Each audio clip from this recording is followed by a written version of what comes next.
Para a nossa próxima leitura, para a preparação do ator, de Konstantin Stanislavski. Parte 6 do Descontração dos Músculos. Ah, interessante. Esse aqui acaba hoje. Esse aqui acaba hoje. Então vamos aproveitar. Segundo Paulo, o diretor passou hoje das poses para os gestos. A aula foi numa grande sala. Os estudantes ficaram em fila, como para uma inspeção. Tortsov ordenou-lhes que erguessem a mão direita. Isso fizeram como se fossem uma só pessoa. Seus braços foram lentamente erguidos com as barras de uma passagem de nível. Enquanto o fazia, Ragmanov apalpava-lhes os músculos e tecia comentários. Não está certo. Relaxa o pescoço e as costas. Seu braço está todo tenso. Dir-se-ia que a tarefa pedida era simples. Entretanto, nenhum só aluno foi capaz de executá-la certo. Pediram-lhes que executassem um ato isolado, que usassem apenas os grupos musculares envolvidos nos movimentos do ombro e nenhum outro dos outros, nenhum do pescoço, das costas e principalmente nenhum músculo da região da cintura. Estes muitas vezes desviam o corpo inteiro na direção oposta e do braço erguido para compensar o movimento. Esses músculos contíguos que se contraem lembram as claves quebradas de um piano, as quais, ao batermos numa, baixam várias, valendo o som da nota desejada. Não é de admirar, portanto, que as nossas ações carecem de nitidez. Elas devem ser claras, como as notas de um instrumento. De outro modo, o desenho de movimentos do papel se emaranha e tanto a sua exposição interior como a exterior só se podem tornar indefinidas e inartísticas. Quanto mais delicado é o sentimento, mais exige precisão, clareza e qualidade plástica para exprimir fisicamente. Paulo continuou dizendo. A impressão que conservo da aula de hoje. Só um segundo.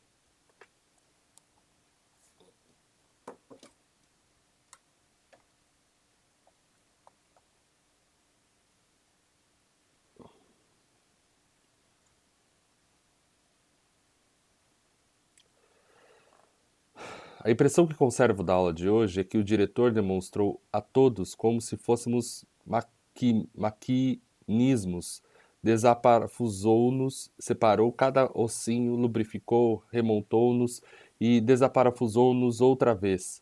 Depois desse processo, sinto-me decididamente mais maleável, mais ágil e mais expressivo. E o que mais aconteceu? Perguntei.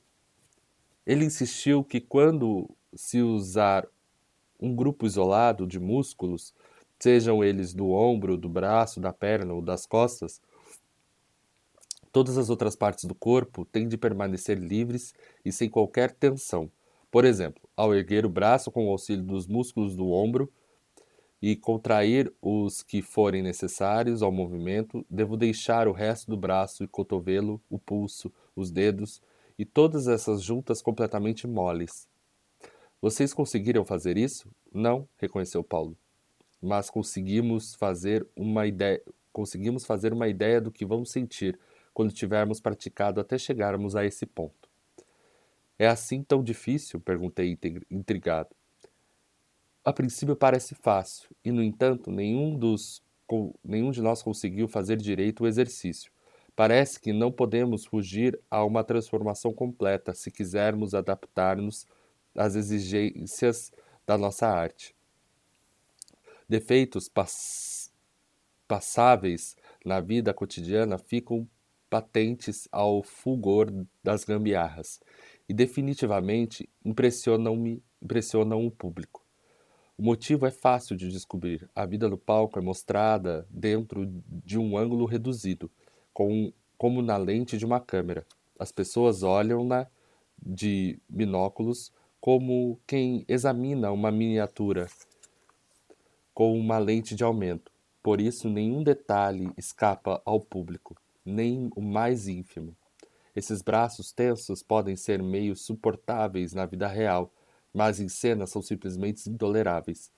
Fazem o corpo humano parecer de madeira, semelhante a um manequim. Resulta a impressão de que provavelmente a alma do ator é tão impregnada quanto os seus braços. Se acrescentarmos a isso costas inflexíveis que só se dobram pela cintura e em ângulos retos, teremos o retrato exato de uma bengala. Que emoções poderia essa bengala refletir? Parece, segundo Paulo, que eles hoje em aula não conseguiram absolutamente fazer essa coisa única e simples: erguer um braço empregando apenas os músculos necessários, os dos ombros. Tiveram igual insucesso com exercícios semelhantes para o cotovelo e o pulso e as diversas juntas da mão. De cada vez a mão inteira se envolvia e piores exercícios fizeram pior os exercícios de mover cada parte do braço por sua vez, do ombro até a ponta dos dedos e vice-versa. Era natural. Como não tinham conseguido em parte, não podiam consegui-lo no exercício completo, que era proporcionalmente mais difícil. Aliás, Tortsov não demonstrou esses exercícios com a ideia de que poderíamos fazer logo de uma vez. Estava delineando o trabalho que seu assistente executara conosco no seu curso de treino e disciplina. Demonstrou também exercícios relativos ao pescoço, em todos os ângulos, as costas, a cintura, as pernas. Depois chegou o leão. Teve a bondade de fazer os exercícios que Paulo descrevera, principalmente curvar e endireitar as costas junta por junta, começando com a mais alta, na base do crânio e daí para baixo. Mesmo isso não é assim tão simples. Só consegui sentir 3 lugares em que dobrei as costas. E, no entanto, temos 24 vértebras. Depois que Paulo e Leão se foram, o gato entrou. Continuei minha observação do bichano em poses variadas e incomuns, indescritíveis. Quando ergue a pata ou descobre as unhas, tenho a impressão de que está usando grupos musculares especialmente adaptados àquele movimento. Eu não sou feito assim. Não posso sequer mexer só com o meu quarto dedo. Tanto o terceiro como o quinto mexem-se com ele. E para nos inatingível e é para nós inatingível um desenvolvimento e grau de acabamento no cultivo da técnica muscular, como existe em certos animais. Nenhuma técnica pode atingir tal perfeição de controle muscular. Quando esse gato avança no meu dedo, ele passa instantaneamente de repouso total para um movimento relâmpago, difícil de acompanhar. E, entretanto, que economia de energia! Com que cuidado ela é distribuída? Ao se preparar para fazer um movimento, para saltar, ele não perde força alguma em contração supérfluas. Poupa toda a força para lançá-la, num dado momento, sobre o ponto onde dela precisa, num ponto dela precisa. É por isso que seus movimentos são tão bem recortados, tão definidos e poderosos. Para pôr-me à prova, comecei a recapitular os movimentos de tigre que usara ao interpretar Otelo.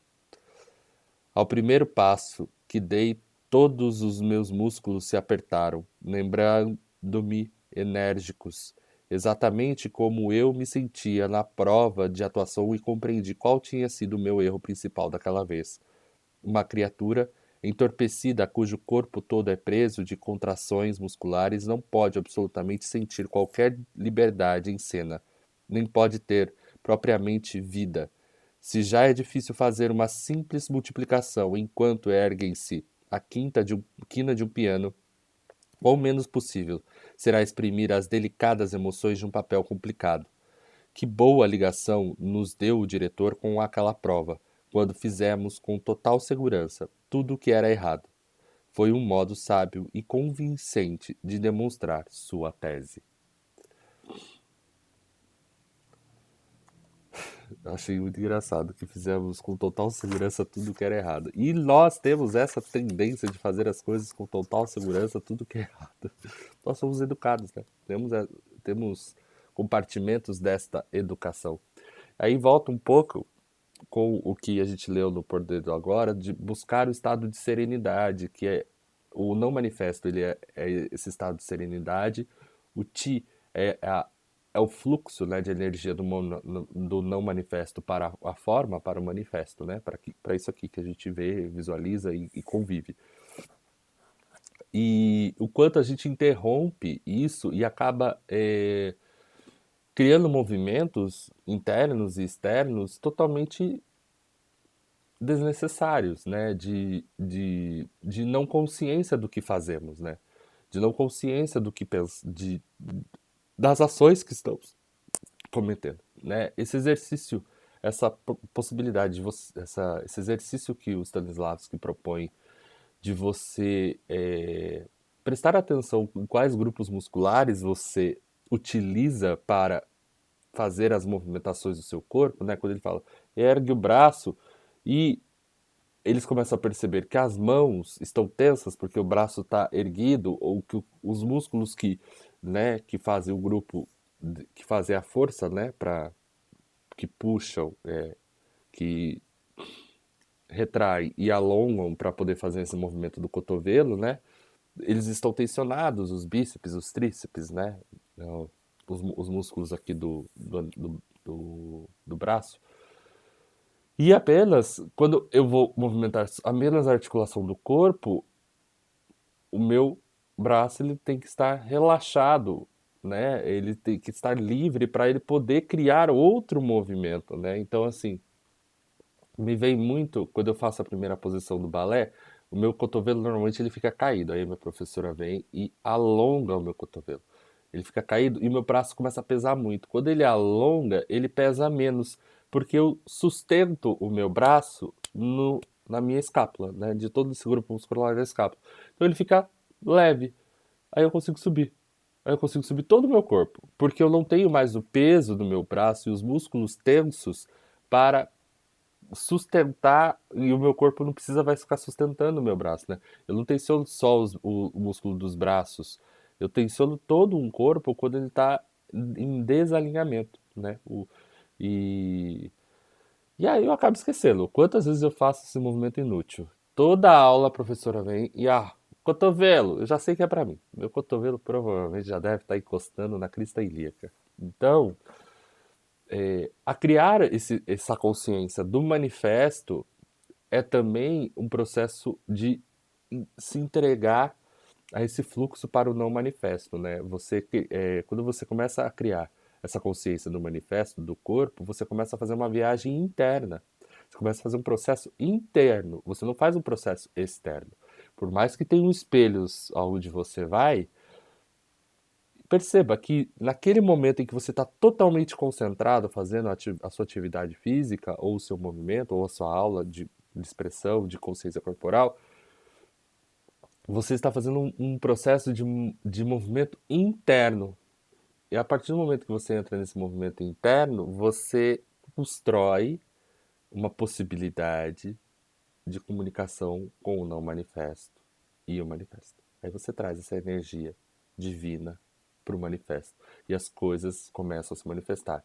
Aí ele se dá o estado que ele fala de iluminação, quando a gente consegue canalizar, livrar esse caminho, esse rio, né, do não manifesto para o manifesto, do Deus para a criatura, do Criador para a criatura, do eu verdadeiro para o eu ilusão, para a ilusão, começa a manifestar a luz neste lugar.